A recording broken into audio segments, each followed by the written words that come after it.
filmer ça? Merde.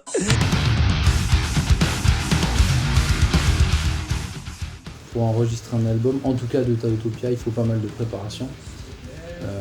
Vu le nombre de détails techniques, de patterns à retenir. Et on peut pas vraiment s'en éloigner puisque les patterns de grosses caisses sont écrits avec la guitare, avec la basse et on peut pas. Il n'y a pas trop de place pour l'improvisation, donc il y a plein de détails à retenir au poil de fion, pour être poli. C'est toujours un peu stressant de rentrer en studio. Oh merde. Ah ouais. T'as vu?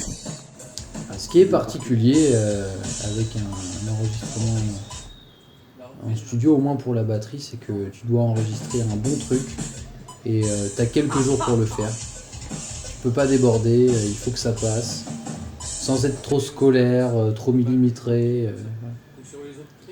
Et c'est pas évident parce que c'est stressant, c'est fatigant, tu fais de la batterie toute la journée, c'est physique, tu vois que t'as des hauts et des bas dans la journée.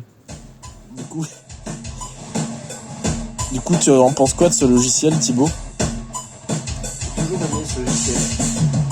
Il m'a toujours apporté des bonnes sensations.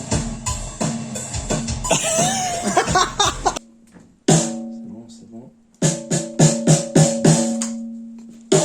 Ouais, c'est mieux comme ça, sans compresseur. Alors c'était mon deuxième album, c'est la première fois là que j'enchaînais 6 heures de batterie avec ma petite expérience et les conseils que j'ai eu d'autres batteurs. Je dirais qu'il faut arriver en studio hyper préparé. Ça permet d'être complètement détendu au studio, de savoir que ça va bien se passer. Et à partir de là, si tu dois improviser certains breaks, certains passages, tu peux facilement parce que tu as confiance en toi. Et c'est très drôle parce que c'est exactement la question que j'ai posée à Morgane Berthet une semaine avant l'enregistrement. Il m'a dit le seul truc important, c'est de connaître les morceaux par cœur, de savoir les jouer par cœur, juste avec un clic, d'avoir tous les détails en tête, que tu te mettes pas à improviser le jour même en studio. Il faut que tu sois hyper carré sur ce que tu vas faire déjà avant.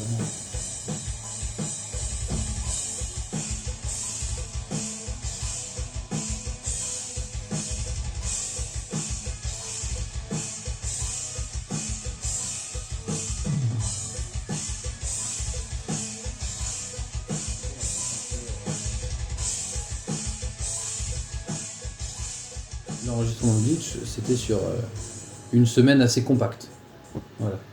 Pas de pause tous les jours. Ce qui rendait le truc facile, c'était que les morceaux étaient assez courts, avec des passages bien distincts qu'on pouvait facilement isoler et refaire, et on en a refait un paquet de fois. J'imagine que c'est à ça que ressemble un vrai enregistrement studio d'un groupe professionnel, donc voilà. C'est une bonne expérience et j'espère qu'on continuera dans cette direction. Oh, j'aurais pu travailler un peu plus avant d'y aller quand même. Mais oui, c'est comme ça que j'approche l'enregistrement, ouais. Être à 100% sur la connaissance des morceaux, sur la maîtrise technique des passages un peu compliqués. On a vu que certains passages étaient beaucoup mieux avec un peu d'impro, avec des breaks revus au dernier moment.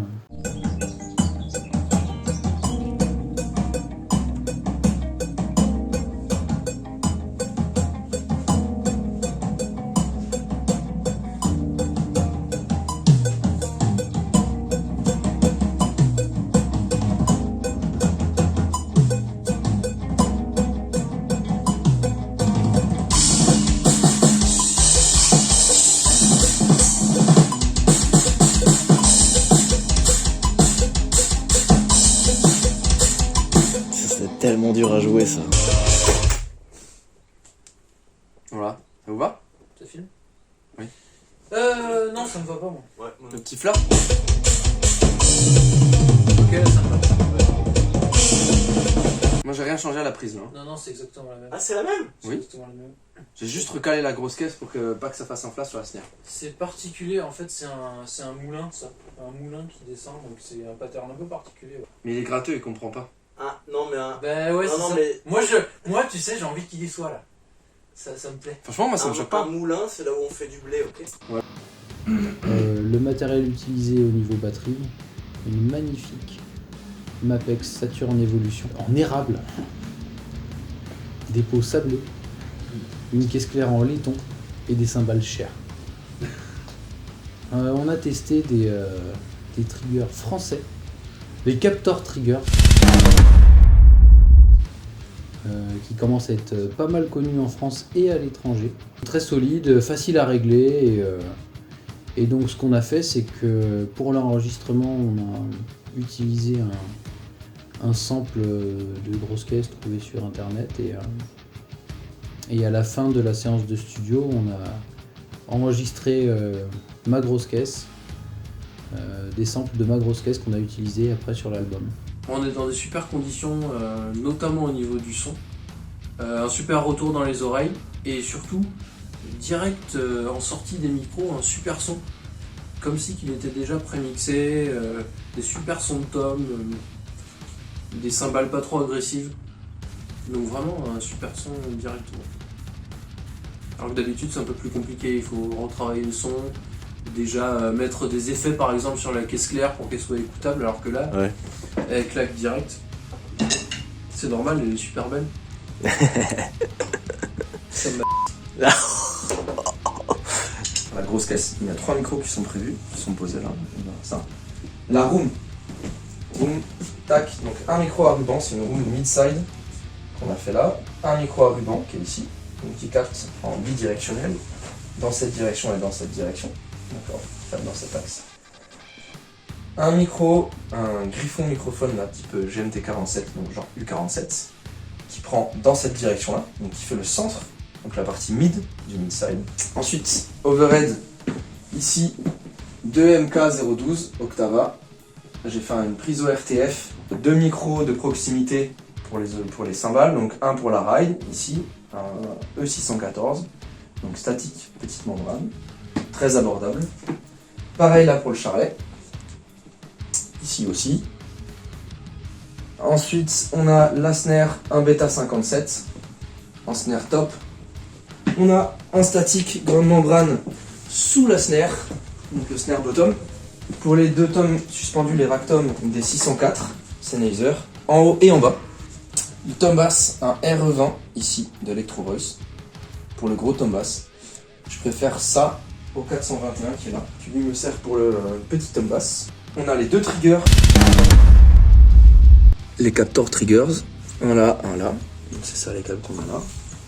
Et pour la grosse caisse, on utilisera 3 micros, un Kikin qui est là, un Beta 91, un micro plaque, donc c'est un statique, un kick-out, un Sennheiser E602 qui prend vraiment beaucoup d'infra, très bien, encore un griffon, un GMT12 en kick-out également. Le glitch pour toi c'est quoi?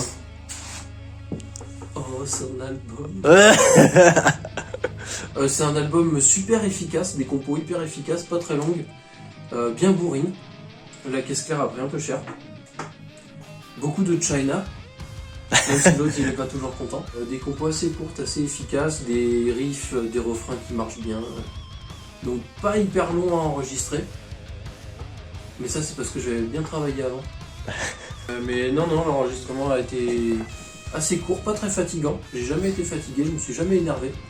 Ça on le note bien. Si, c'est toujours un peu challenging d'apprendre des parties, des polyrythmies, des ghost notes à la con, merci Tao.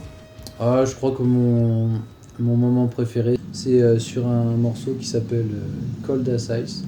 Ouf, l'anglais c'est pas ouf. Pour un passage entier, on a enregistré à plusieurs en même temps, plusieurs tom bass et grosses caisses. Voilà. À 3, on tapait dessus. Comme on avait d'autres batteries en stock dans le studio, on a sorti tous les tom bass et les grosses caisses. On s'est fait un passage entier en tambour à 3.